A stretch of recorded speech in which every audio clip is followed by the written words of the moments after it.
verdadero propósito y rol que Dios nos ha dado como hombres, ¿cómo debe reflejarse ese liderato en el trabajo, el hogar, la familia y en el mundo, siguiendo siempre el ejemplo perfecto de Jesucristo? Ese es el tema que queremos tratar en este día, continuando con esta miniserie de ¿qué significa ser hombre? Bueno, lo prometido es deuda. En el programa anterior dijimos que íbamos a hacer eso. Entonces, para que la gente sepa que sí, que tratamos de cumplir nuestra palabra. Sugel, cuando tú predicaste de ese tema, que lo escuché en una conferencia, tú empezaste hablando del rol del hombre, como poniendo el ejemplo de un león que estaba en una jaula. Sí. Explícame eso. Bueno, imagínate que al león lo convenzan de que todo tipo de liderazgo que él ejerce entre los animales de la selva es un liderazgo tóxico. Porque ahora el término masculinidad tóxica está de moda. Todo hombre que trate de ejercer un liderazgo piadoso, yo no estoy hablando de nadie, ya lo dijimos en el programa anterior, no lo voy a repetir, no estamos hablando de nadie que abuse de su autoridad. Un líder ya es una persona tóxica. Entonces, imagínate que se trate de convencer al pobre león de que no solamente que él es inútil, o sea, que no necesita ser el león, el rey de la selva, es que inclusive es peligroso. Y el león comienza a convencerse de que debe ir en contra de su naturaleza leonina y convertirse en un gatito. Bueno, eso es exactamente lo que ha pasado con muchos hombres en el día de hoy. Se han replegado por todo el ataque que el liderazgo, no solamente masculino, yo creo que el liderazgo está siendo enfrentado a todos los niveles. O sea, la gente no quiere que el maestro ejerza autoridad, ahora el maestro es un facilitador. La gente está en contra de la policía, está en contra del gobierno, está en contra del liderazgo masculino, está en contra de todo. Vuelvo y reitero, ciertamente ha habido un abuso de la autoridad a lo largo de toda la historia. Pero eso no elimina la realidad de que la anarquía siempre será peor que un mal gobierno. Y por supuesto, un buen gobierno es muchísimo mejor que un mal gobierno. Entonces, no estamos abogando por un mal necesario, estamos abogando por una estructura de autoridad que es necesaria, Eduardo, para que la sociedad funcione, para que el hogar funcione, para que el trabajo funcione, para que la iglesia funcione, para que la nación funcione. Entonces, lo que refleja esta cultura en muchos aspectos es que no están funcionando con los roles como debemos llevarlos a cabo. Me llamó muchísimo la atención lo que dice la feminista Camille Paglia. Ella dice, voy a leerlo aquí porque no te lo puedo decir de memoria, pero dice, ese rencor molesto contra los hombres ha sido una de las características más desagradables e injustas del feminismo de la segunda y la tercera ola. Tú sabes que el feminismo ha tenido 3 olas, la primera fue en el siglo XIX, pero las otras 2 han sido más recientes, y dice ella que ese rencor contra el hombre es una de las cosas más injustas. Rencor contra el hombre. ¿Qué término, Sí, muchas feministas enseñan a las mujeres a odiar a los hombres porque todos los hombres son violadores y abusadores en potencia. Oye esto ahora, sigue diciendo Paglia. Cuando una cultura educada denigra rutinariamente la masculinidad y la hombría, las mujeres se quedarán perpetuamente atrapadas con chicos que no tienen ningún incentivo para madurar o para honrar sus compromisos. En otras palabras, al final de cuentas, son las mismas mujeres las que van a sufrir las consecuencias de ese ataque sistemático contra la verdadera masculinidad. Porque, ¿qué pasa? ¿Están apabullando a los hombres?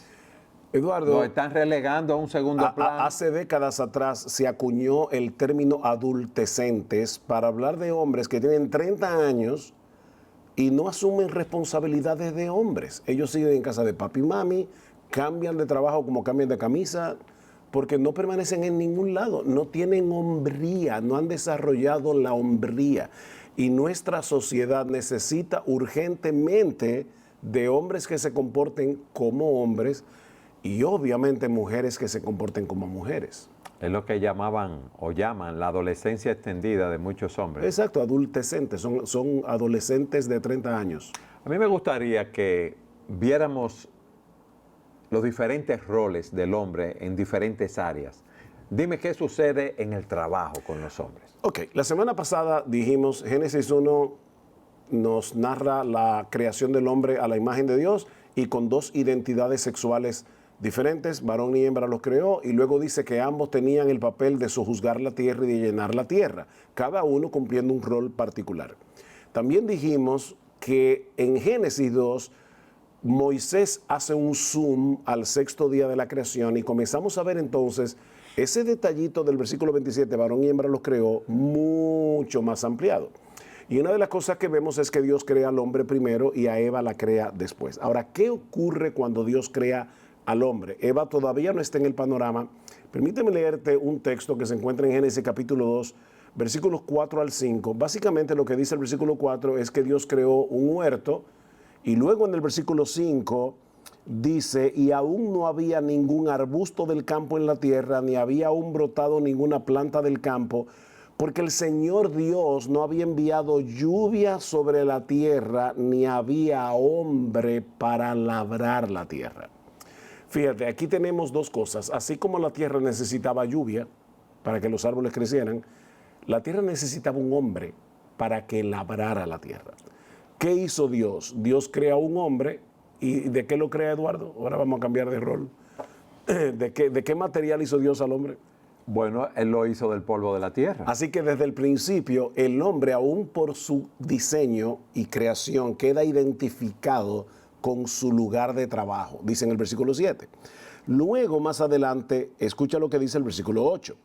Y plantó el Señor Dios un huerto hacia el oriente en Edén y puso allí al hombre que había formado. Así que ahora tenemos más claramente, recuerda, Eva todavía no está en el panorama, tenemos al hombre colocado en su puesto de trabajo, pero todavía él no sabe qué es lo que tiene que hacer. En el versículo 15, ahora lo vemos todavía más ampliado. Recuerden, un zoom, va cada vez más ampliado. Entonces el Señor Dios tomó al hombre y lo puso en el huerto del Edén para que lo cultivara y para que lo cuidara. O sea, el hombre tenía que labrar la tierra. Imagínate a Adán sembrando la semilla, podando los árboles, recogiendo los frutos. El hombre tenía que proteger el huerto. Ya Dios está planteando la posibilidad de un ataque enemigo y el hombre es aquel que está llamado a proteger el huerto. Actuar como guardián. Como un guardián. El Salmo 121 dice acerca de Dios, no se dormirá el que te guarda. Y es la misma palabra que se usa en Génesis capítulo 2, versículo 15. Jehová es tu guardador, Jehová es tu sombra, tu mano derecha. Bueno, Eduardo, Dios nos ha dado a nosotros, los hombres masculinos, nos ha dado la responsabilidad de proteger. O sea, que cuando tú escuches un ruido a las 3 de la mañana, no le digas a Patricia que vaya a ver qué fue lo que pasó. O sea, es tu deber, es tu responsabilidad cuidar de tu esposa. Bueno, yo sé que ya tus hijos no están en casa, sí, pero cuidar de tu familia. Ese es el deber que Dios ha puesto sobre los hombres. Sujel, una pregunta. ¿Esas dos palabras se utilizan también en la administración de los sacerdotes en el templo? Sí, porque el hombre no solamente debía hacer una labor de trabajo, sino un trabajo físico para proteger y proveer a su familia, sino también un trabajo pastoral. El hombre estaba llamado a ser el sacerdote del huerto del Edén y traspasar la palabra de Dios, como veíamos la semana pasada en el programa que dimos de la masculinidad. Ahora, escuche estos datos, Eduardo. En el 2013, la Gallup hizo una encuesta y el 70% de los norteamericanos no se sienten recompensados por sus trabajos. Y solo de un 20 a un 30% encuentran sus trabajos inspiradores. O sea, lo que eso quiere decir es que Dios nos creó para trabajar. El trabajo no es una maldición que vino por causa del pecado. El trabajo es algo grandioso que Dios diseñó para que el hombre se ocupara en eso. Pero muchos hombres se sienten hastiados de su trabajo. Ok, ¿qué podemos hacer con eso? Porque Dios quiere que nosotros ejerzamos dominio en el contexto de nuestra labor, en el contexto de nuestro trabajo. Entonces, ¿cómo yo puedo hacer eso?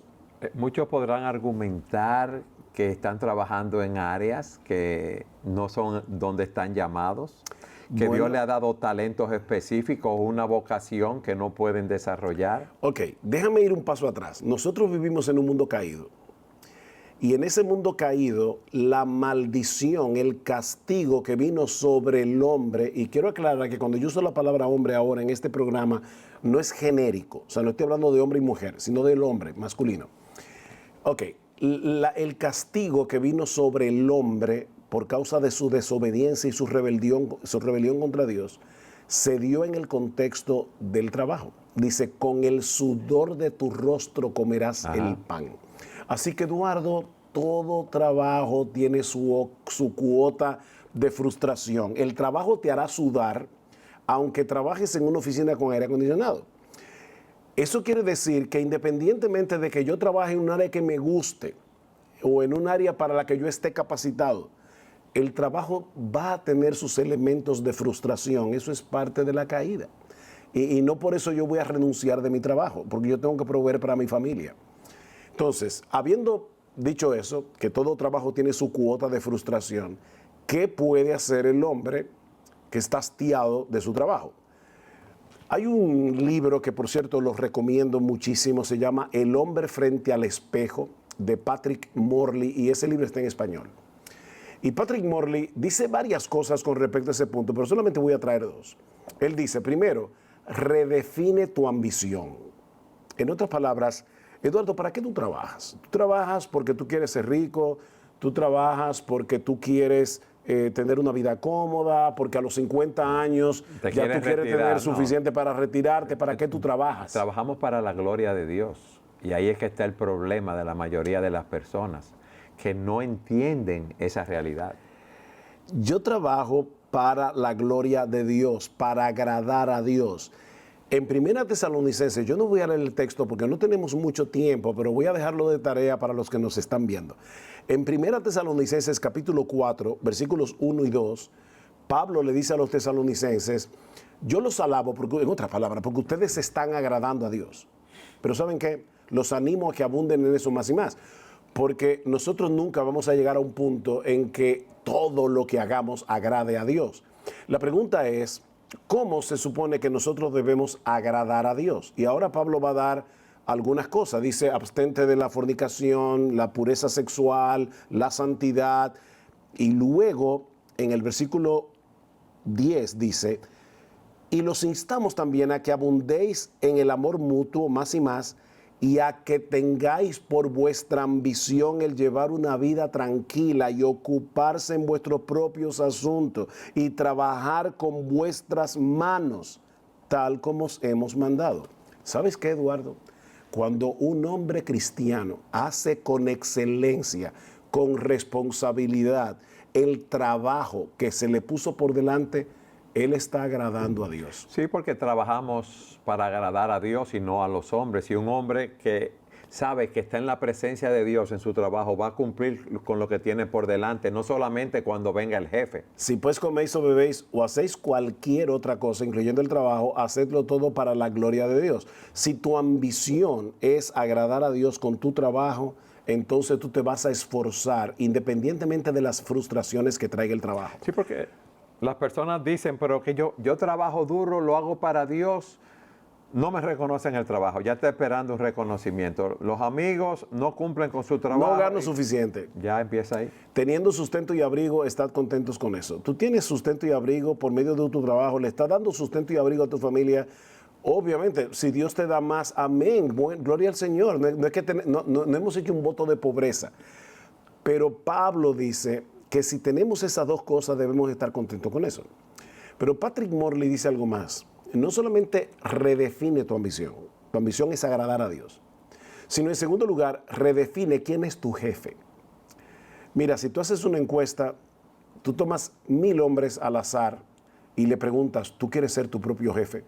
Yo te aseguro que más del 99% de los hombres te van a decir que sí. ¿Sabes qué? El jefe que tú y yo necesitamos, que de hecho es el que tenemos, no eres tú ni soy yo. Yo no necesito ser mi propio jefe, porque ya yo tengo un jefe, y ese jefe se llama Jesús. Cuando Pablo escribe su carta a los colosenses, le dice a los siervos que hacían muchas labores manuales, Siervos, obedeced en todo a vuestros amos en la tierra, no para ser vistos como los que quieren agradar a los hombres, sino con sinceridad de corazón, temiendo al Señor. Y todo lo que hagáis, desde limpiar un piso hasta construir una casa, todo lo que hagáis, hacedlo de corazón como para el Señor y no para los hombres, sabiendo que del Señor recibiréis la recompensa de la herencia. Es a Cristo el Señor a quien servís.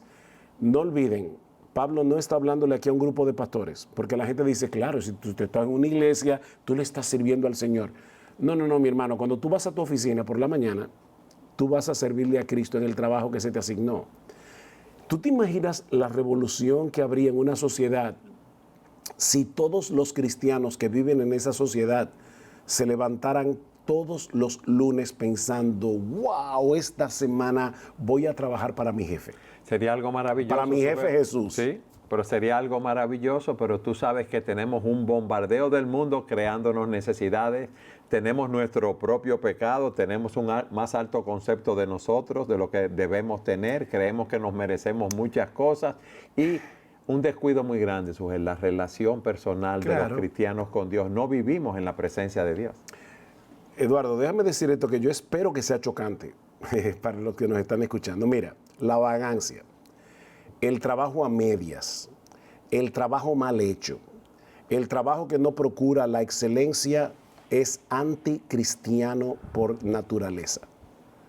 Los cristianos, dice Pablo, no yo, en Colosenses, hazlo de corazón como para el Señor. ¿Tú te imaginas lo que sería un trabajo hecho como para el Señor? Con el empeño que tú pondrías si tú tuvieras a Cristo sentado en tu trabajo diciéndote al final, quiero hablar contigo para que me enseñes qué fue lo que hiciste. ¡Wow! O sea, tú pondrías todo tu empeño. Bueno, eso es lo que un hombre debe hacer todos los días cuando se levanta por la mañana para ir a su trabajo. Y es algo que está muy lejos de la realidad. Y ahí, por eso no se ve ese rol masculino en el trabajo. Y déjame decir algo interesante. Algunas personas piensan, bueno, pero ya cuando lleguemos al cielo, ya llegaré al reposo eterno y se acabó. Vamos a tener que trabajar allá. No se acabó el trabajo, se acabó la frustración asociada con el trabajo. Eso sí puedes estar seguro, porque en el cielo no habrá frustración. Pero tú recuerdas aquella parábola del noble que se fue y dejó minas, que por cierto no son minas de cobre ni de plata, son monedas. O sea, una mina era una moneda que equivalía a 6 meses de trabajo de un trabajador cualquiera en Israel. Entonces dice que al que le dio 5 minas, él produjo 5 minas. ¿Qué hace el Señor cuando regresa? Y esa parábola dicha por Jesús está hablando de su segunda venida. Cuando el Señor regresa en gloria, ¿qué le va a decir a este siervo que ganó las minas? Está bien, buen siervo, Lucas 19:17, por cuanto en lo poco has sido fiel, tendrás autoridad sobre 10 ciudades. En otras palabras, este hombre cuando regrese Cristo, lo que recibe es más trabajo. Es así. O sea, en otras palabras, como dice Richard Phillips, cuando Cristo vuelva no te va a dar vacaciones, te va a dar una promoción, te va a promover para que tú trabajes más. Solo que evidentemente, vuelvo y te reitero, ese trabajo ya no tendrá la frustración que tiene el trabajo de este lado de la eternidad en este mundo caído. Sugel, vamos por la mitad del programa y hemos visto solamente el rol del hombre en el trabajo. Vamos a hablar de ese rol como esposo. Ok, recuerda de nuevo Génesis 2. Yo decía en el programa anterior, tenemos que volver a Génesis 2, que en el zoom que se le hace al 6º día de la creación, el hombre fue creado primero. Así que cuando Dios le da al hombre la responsabilidad de labrar el huerto, de cuidar el huerto, luego le da la responsabilidad de ponerle nombre a los animales, Eva no está en el panorama. Así que aquí tenemos a un hombre ejerciendo liderazgo en su hogar. Cuando Eva llega, ya Adán hizo el trabajo de taxonomía. taxonomía, sí, taxonomía, de ponerle, categorizar a los animales y ponerle nombres, etcétera, etcétera. Ya Adán había hecho eso. Y Eva llega al huerto, Adán ya tiene la palabra de Dios en Génesis 2, 16 al 17, el mandato, la prohibición y la consecuencia. Y ahora Adán, como líder, como cabeza, debe traspasar eso a su esposa Eva. Y mira qué curioso, él le pone nombre a Eva. También le pone nombre como una muestra clara de que hay autoridad en el caso del hombre sobre la mujer. Y el papel de la mujer como ayuda idónea es sujetarse a la autoridad de su marido voluntariamente.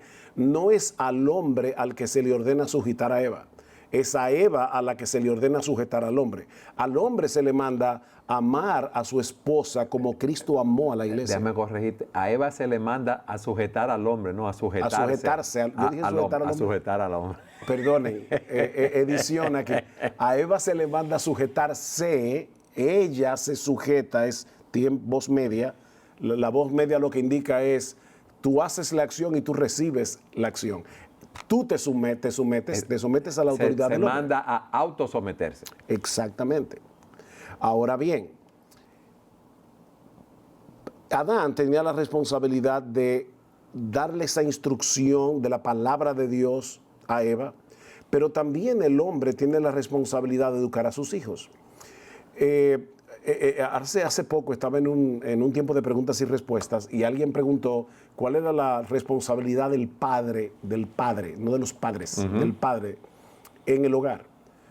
En Efesios capítulo 6, versículo 4, Pablo dice, y vosotros, padres, y la palabra que usa allí no es progenitor, o sea, no incluye hombre y mujer.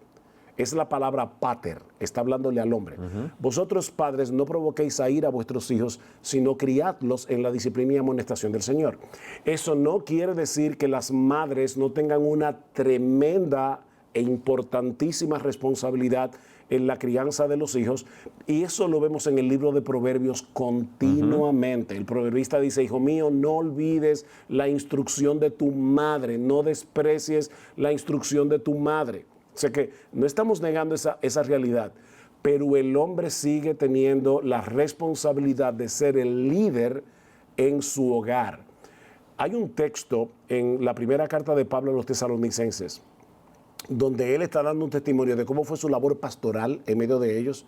Pablo les dice, vosotros sois testigos y también Dios de cuán santa, justa e irreprensiblemente nos comportamos con vosotros los creyentes, así como sabéis de qué manera os exhortábamos, alentábamos e implorábamos a cada uno de vosotros como un padre lo haría con sus propios hijos. Así que Pablo está tomando el modelo de un padre piadoso que exhorta, alienta, no solamente corrige, implora incluso a sus hijos. Ese es el papel que Dios le ha dado al hombre. La verdadera masculinidad tiene que reflejarse no solamente en el trabajo. Hay hombres que son súper responsables en su trabajo, en su oficina, súper pasivos e irresponsables en su casa. No, la verdadera masculinidad no escoge. La verdadera masculinidad no dice, voy a ser bueno en esto, pero como yo no puedo ser bueno en tantas cosas, no voy a ser bueno en esto. No, tú no puedes darte ese lujo. Y muchos padres delegan ese trabajo en sus esposas y lo que vemos es un desastre en muchas familias. No porque las esposas no puedan hacerlo, sino porque los hombres descuidan totalmente la labor que les compete hacer. Eduardo, es el hombre el que debe tomar la iniciativa en casa, la iniciativa de las decisiones. Obviamente se sabe que la mujer es una ayuda idónea del hombre. Es un equipo, pero uno de los dos tiene la responsabilidad de tomar la decisión final y ese que tiene esa responsabilidad es el hombre, según la palabra de Dios. Pero tristemente hoy vemos cómo las mujeres viven diciéndole a los esposos, mira, el niño hizo esto, corrígele aquello, hay que mejorar en las clases, en su comportamiento, en su carácter. Hay demasiada pasividad. Mira, el hombre es el que debe tomar la iniciativa en el estudio de la palabra en su casa. El hombre es el que debe tomar la iniciativa de orar en familia, orar con su esposa, orar con sus hijos. El hombre es el que debe tomar la iniciativa de modelar la devoción a Dios. reitero, no es que la mujer no tenga esa responsabilidad. Estamos hablando aquí de liderazgo. El hombre debe asumir ese liderazgo. Debemos ser pastores de nuestro hogar. Más de ahí, Sujel. Pastor es una parte, como hemos hablado, pero el esposo es un líder y un líder es el mayor siervo de la casa. El esposo debe amar sacrificialmente a su esposa, así como Cristo amó a la iglesia. Debe ser un proveedor, debe ser un protector de su casa y todas esas funciones no la estamos cumpliendo. No es llevar un cheque al final de mes. De hecho, en el texto de Efesios 5 que dice, maridos, amad a vuestras mujeres, así como Cristo amó a la iglesia, dice, para santificarla por medio de la palabra. Fíjate que, de nuevo, aquí está la palabra en medio, pero también dice que la sustenta y la cuida, como Cristo a la iglesia, y esa palabra da la idea de una gallina que está empollando a su polluelo. Calentando a su polluelo. O sea, es un liderazgo en amor, es un liderazgo caballeroso, es un liderazgo tierno, es un liderazgo para el servicio. En 1 Corintios 16, 13, Pablo dice, portaos varonilmente y esforzaos. Bien, portaos varonilmente. Todas vuestras cosas sean hechas con amor. Con amor. Así que hay una mezcla aquí. Me llama la atención que en 1 Corintios 14, 35, y me tocó providencialmente ese texto hoy en la mañana en mi devocional, Pablo dice, si alguna mujer tiene alguna pregunta, está en la iglesia, escucha al pastor, no entiende algo, dice que le pregunte en casa a su marido. Se supone que el marido sabe que le va a responder o va a investigar lo que le va a responder. Y si no lo sabe, averígualo, porque ese es tu papel, esa es tu responsabilidad. Es una anomalía cuando tú tienes un matrimonio donde los dos profesan ser cristianos y la mujer sabe más Biblia que el hombre, la mujer tiene más conocimiento de teología. Eso es una anomalía. Por supuesto, puede pasar que una mujer que tiene 20 años en la fe se casó con un hombre que tiene 3 años en la fe. Bueno, se puede entender, tiene 20 años ella escuchando la palabra. Bueno, pero ¿sabes qué, mi hermano? Si ese es tu caso y tú tienes 3 años en la fe, 17 menos que tu esposa, bueno, comienza a buscar la forma de crecer hasta que llegue un punto en que tú asumas el liderazgo de tu hogar. Pero no te tires a muerto, o sea, no te des por vencido sin haberlo intentado. Sí, es un problema que estamos viviendo hoy, Sujel. Se supone que íbamos a hablar de ese hombre cristiano en la sociedad también y ese hombre cristiano en la iglesia, pero me gustaría que lo tratáramos en otro programa y que tú nos des ciertas directrices de cómo podemos mejorar como pastores en nuestro hogar, en ese rol en el hogar. Pero una pregunta, ¿se fue el tiempo? Sí, nos quedan 4 minutos. No se puede tocar el tema. Aunque yo te puedo dar brevemente, se puede hacer otro programa. Otro programa, hacemos con calma, no te preocupes. Pero lo que sí es importante es que la masculinidad es intencional. O sea, no es simplemente algo que pasa por ósmosis, algo que pasa por inercia. Yo tengo que tomar decisiones en mi vida. Mira, te voy a poner un ejemplo muy sencillo. ¿Tú sabes cuánto promedia un hombre mirando una pantalla? Y no me refiero simplemente usando el celular para cosas de trabajo, porque eso se entiende. Yo estoy hablando de usar los teléfonos inteligentes o ver televisión al día. ¿Cuánto? Son muchas horas. Bueno, se calcula que un hombre promedio ve 4 horas de televisión y un hombre promedio se pasa por lo menos 5 horas pegado del celular. Un joven entre 20 y 40 años abre el celular un promedio de cada 15 minutos. Wow. ¿Cuánto tiempo se pasa ese hombre leyendo un buen libro? Preparándose para ser el líder en su hogar. Te lo voy a poner muy fácil, Eduardo. Tú y yo somos pastores y tenemos que prepararnos para predicar todas las semanas. Bueno, yo tengo que estudiar la palabra, yo tengo que pasar tiempo con un pasaje bíblico, tengo que ver qué es lo que el pasaje significa, luego tengo que hacer el sermón, es una cantidad X de horas.